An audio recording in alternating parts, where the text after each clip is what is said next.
Bonjour et bienvenue à notre méditation. Aujourd'hui, c'est le 13 septembre. Je continue de méditer avec vous dans 2 Corinthiens, chapitre 3 et verset 18.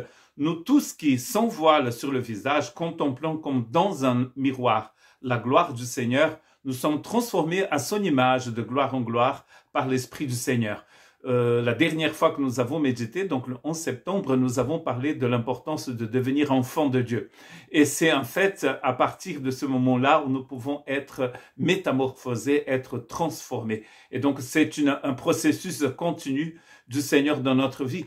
Et quand nous lisons dans Éphésiens chapitre 1 verset 5, nous apprenons une chose très importante, c'est que cela fait partie d'un projet éternel de Dieu. Il nous a prédestinés à être ses enfants adoptifs par Jésus-Christ. C'est ce qu'il a voulu dans sa bienveillance. Donc, depuis toujours, il a voulu que nous soyons en fait des enfants adoptifs. Dans Éphésiens, nous appelons notre Seigneur Père parce que nous avons donc cette position nouvelle de fils et c'est en Jésus-Christ que cela est possible. Sans Jésus-Christ, rien n'est possible. D'ailleurs, il dit, c'est par Jésus-Christ que nous devenons des enfants adoptifs. Et dans la même lettre, dans le chapitre 2, verset 10, en réalité, c'est lui qui nous a fait. Nous avons été créés en Jésus-Christ pour des œuvres bonnes que Dieu a préparées d'avance afin que nous les pratiquions. Un texte très intéressant qui nous montre que nous avons été créés en Jésus-Christ. Nous sommes en fait l'œuvre d'art de Dieu. Et Dieu nous a créés en Jésus-Christ pour que nous puissions accomplir les œuvres qu'il avait préparées. Dans le système religieux, la chose va être mise dans un autre sens, où d'abord nous pratiquons pour devenir. Là, dans l'évangile, nous devenons pour pouvoir pratiquer. Les œuvres ne sont pas les nôtres, ce n'est pas les œuvres que nous pratiquons pour avoir quelque chose. Ce sont les œuvres de Dieu que nous pratiquons, et la seule façon de pratiquer les œuvres de Dieu, c'est en étant devenu enfant de Dieu, en étant devenu une nouvelle création, en étant devenu une œuvre d'art, comme il dit ici dans Éphésiens chapitre 2, verset 10.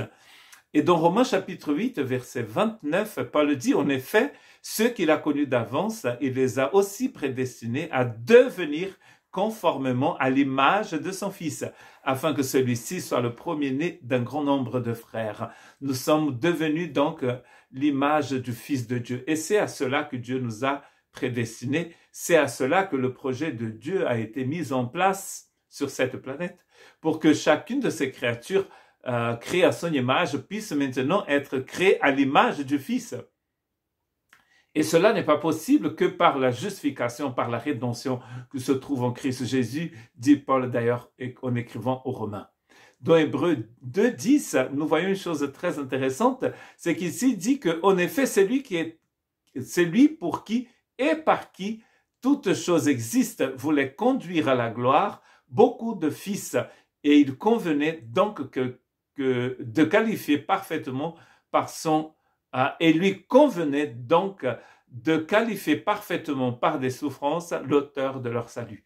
Donc le Christ, par la croix, il va faire en sorte que nous puissions devenir ses frères et lui, il devient notre frère. Très intéressant. Le projet de la rédemption passe par Jésus. Et c'est par Jésus que nous sommes devenus enfants de Dieu. Pas parce que nous avons adhéré à un système religieux. C'est parce que nous sommes nés d'en haut, parce que nous sommes devenus une nouvelle création et nous sommes devenus des enfants de Dieu. Que Dieu ait pitié de nous et qu'il nous bénisse.